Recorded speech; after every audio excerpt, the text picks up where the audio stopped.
Hi hello ಎಲ್ರಿಗೂ ನಮಸ್ಕಾರ. Welcome back to my channel. So ಇವತ್ತು ನಾನು ಚಪಾತಿಗೆ ಒಂದು ಪಲ್ಯ ಮಾಡೋಣ, ಸೊ ಬೆಂಡೆಕಾಯಿ ಪಲ್ಯ ಮಾಡೋಣ ಅಂತ ಹೇಳ್ಬಿಟ್ಟು ತುಂಬ ಸಿಂಪಲ್ ಆ್ಯಂಡ್ ಈಸಿಯಾಗಿ ನಾನು ಈ ರೆಸಿಪಿನ ನಿಮಗೆ ತೋರಿಸ್ಕೊಡ್ತೀನಿ. ಸೊ ನೀವು ನಿಮ್ಮ ಮನೇಲಿ ಟ್ರೈ ಮಾಡಿ ಆ್ಯಂಡ್ ಹೆಂಗಿದೆ ಅಂತ ನನಗೆ ಕಮೆಂಟಲ್ಲಿ ತಿಳಿಸಿ. ಸೊ ಅದಕ್ಕಿಂತ ಮುಂಚೆ ಇನ್ನು ನನ್ನ ಚಾನಲ್ನ ಯಾರ್ಯಾರು ಸಬ್ಸ್ಕ್ರೈಬ್ ಮಾಡಿಲ್ಲೋ ಸೊ ಪ್ಲೀಸ್ ನನ್ನ ಚಾನಲ್ನ ಸಬ್ಸ್ಕ್ರೈಬ್ ಮಾಡಿ. ಸೊ ಫಸ್ಟ್ಲಿ ನಾನಿಲ್ಲಿ ಒಂದು ಪ್ಯಾನ್ ತೊಗೊಂಡು ಅದಕ್ಕೆ ಸ್ವಲ್ಪ ಎಣ್ಣೆ ಆ್ಯಂಡ್ ಸ್ವಲ್ಪ ಸಾಸಿವೆ ಹಾಕ್ಕೊತೀನಿ. ಸೊ ಸಾಸಿವೆನ ಚೆನ್ನಾಗಿ ಎಣ್ಣೆನಲ್ಲಿ ಸಿಡ್ಲಾಗಿ ಬಿಡಬೇಕು. ಅದಾದಮೇಲೆ ಒಂದು ಸ್ವಲ್ಪ ಕರಿಬೇವನ್ನ ಆ್ಯಡ್ ಮಾಡ್ಕೊತೀನಿ. ಸೊ ಕರಿಬೇವು ಹಾಕ್ಕೊಂಡಿದ್ದಾದಮೇಲೆ ಅದು ಒಂದು ಸ್ವಲ್ಪ ಕ್ರಿಸ್ಪಿಯಾಗಿ ಆಗೋ ತನಕ ಅದನ್ನು ಚೆನ್ನಾಗಿ ಫ್ರೈ ಮಾಡ್ಕೋಬೇಕು. ಆ್ಯಂಡ್ ಅದಕ್ಕೆ ಒಂದು ಸ್ವಲ್ಪ ಒಣಗಿದ ಮೆಣಸಿನ್ಕಾಯಿ ಹಾಕ್ಕೊತೀವಿ. ನಿಮಗೆ ಒಣಗಿದ ಮೆಣಸಿನ್ಕಾಯಿ ಬೇಡ, ನಾವು ಜಸ್ಟ್ ಖಾರದ ಪುಡಿ ಹಾಕ್ಕೊತೀವಿ ಅಂತಿದ್ದರೂ ಹಾಕ್ಕೋಬೋದು. ನಾನು ಸ್ವಲ್ಪ ಒಣಗಿದ ಮೆಣಸಿನ್ಕಾಯಿ ತೊಗೊಂಡಿದ್ದೀನಿ. ಆ್ಯಂಡ್ ಒಂದು ಎರಡು ಈರುಳ್ಳಿನ ತೊಗೊಂಡಿದ್ದೀನಿ. ಅದಕ್ಕಿಂತ ಮುಂಚೆ ಕಡಲೆಬೇಳೆ ಮತ್ತು ಉದ್ದಿನಬೇಳೆನ ಆ್ಯಡ್ ಮಾಡ್ಕೊತೀನಿ. ಕಡಲೆಬೇಳೆ ಉದ್ದಿನಬೇಳೆ ಅದು ಆಪ್ಷನಲ್, ಹಾಕ್ಕೊಂಡ್ರೂ ಹಾಕ್ಕೋಬೋದು ಅಥವಾ ಬೇಡ ಅಂದರೂ ಇಟ್ಸ್ ಓಕೆ. ಸೊ ನನಗೆ ಕಡಲೆಬೇಳೆ ಉದ್ದಿನಬೇಳೆ ಇಷ್ಟ ಪಲ್ಯಗಳಲ್ಲಿ, ಅದಕ್ಕೆ ನಾನು ಆ್ಯಡ್ ಮಾಡ್ಕೊಂಡಿದ್ದೀನಿ.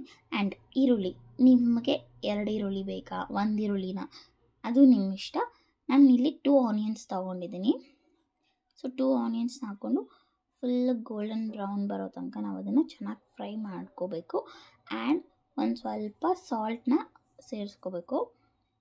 ಉಪ್ಪು ನೋಡ್ಕೊಂಡು ಹಾಕ್ಕೋಬೇಕು. ಆ್ಯಕ್ಚುಲಿ ನಾವು ಜಾಸ್ತಿ ಹಾಕ್ಕೋಬಾರ್ದು, ಯಾಕಂದರೆ ನಾವೇನಾದರೂ ಸೊಪ್ಪು ಪಲ್ಯ ಆಗಿರಲಿ, ಇಲ್ಲಾಂದರೆ ಏನಾದರೂ ಈ ಥರ ಬೆಂಡೆಕಾಯಿ ಆ ಥರ ಎಲ್ಲ ಏನಾದರೂ ಪಲ್ಯ ಮಾಡುವಾಗ ಸ್ಟಾರ್ಟಿಂಗಲ್ಲಿ ತುಂಬ ಜಾಸ್ತಿ ಕ್ವಾಂಟಿಟಿ ಥರ ಕಾಣಿಸುತ್ತೆ. ಬೇಯ್ತಾ ಅದು ತುಂಬ ಕಮ್ಮಿ ಆಗೋಗುತ್ತೆ. ಸೊ ನಾವು ಉಪ್ಪು ಕಮ್ಮಿ ಹಾಕ್ಕೊಂಡು ಲಾಸ್ಟಲ್ಲಿ ಉಪ್ಪು ಏನಾದರೂ ಜಾಸ್ತಿ ಆಗಿಲ್ಲ, ಕಮ್ಮಿ ಇದ್ದರೆ ಆ ಟೈಮಲ್ಲಿ ನಾವು ಸ್ವಲ್ಪ ಆ್ಯಡ್ ಮಾಡ್ಕೋಬೇಕಷ್ಟೆ. ಸೊ ಇದಕ್ಕೆ ನಾನು ಸ್ವಲ್ಪ ಶುಂಠಿ ಬೆಳ್ಳುಳ್ಳಿ ಪೇಸ್ಟ್ನ ಆ್ಯಡ್ ಮಾಡ್ಕೊತೀನಿ.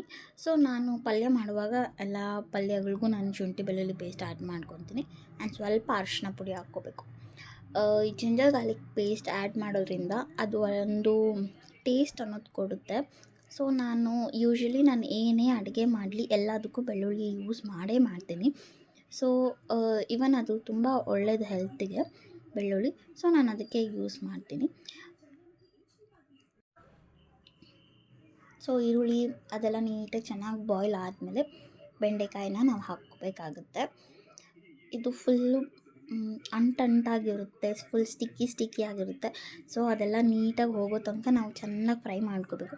ಜಾಸ್ತಿ ಆಯಿಲ್ ಯೂಸ್ ಮಾಡಬಾರ್ದು, ಕಮ್ಮಿ ಇರಬೇಕು ಆಯಿಲು. ಮತ್ತು ಬೇಯ್ತಾ ಅದು ಫುಲ್ಲು ಸ್ವಲ್ಪ ಆಗಿಬಿಡುತ್ತೆ ಪಲ್ಯ, ಎಣ್ಣೆ ಜಾಸ್ತಿ ಆಗಿಬಿಡುತ್ತೆ. ಸೊ ಸ್ವಲ್ಪ ಹಾಕ್ಕೋಬೇಕು. ಆ್ಯಂಡ್ ಲಾಸ್ಟಲ್ಲಿ ಒಂದು ಸ್ವಲ್ಪ ಧನಿಯಾ ಪುಡಿ, ಖಾರದ ಪುಡಿ ಹಾಕಿ ಮಿಕ್ಸ್ ಮಾಡಿ ಒಂದು 2 ಮಿನಿಟ್ಸ್ ಚೆನ್ನಾಗಿ ಫ್ರೈ ಮಾಡಿದ್ರೆ ಬೆಂಡೆಕಾಯಿ ಪಲ್ಯ ರೆಡಿ. ತುಂಬ ಈಸಿ ಆ್ಯಂಡ್ ಸಿಂಪಲಾಗಿ ನಾನು ನಿಮಗೆ ತೋರಿಸ್ಕೊಟ್ಟಿದ್ದೀನಿ. ಸೊ ನೀವು ಇದನ್ನು ನೋಡಿ ಟ್ರೈ ಮಾಡಿ, ನನ್ನ ಚಾನಲ್ನ ಸಬ್ಸ್ಕ್ರೈಬ್ ಮಾಡಿ. Thank you.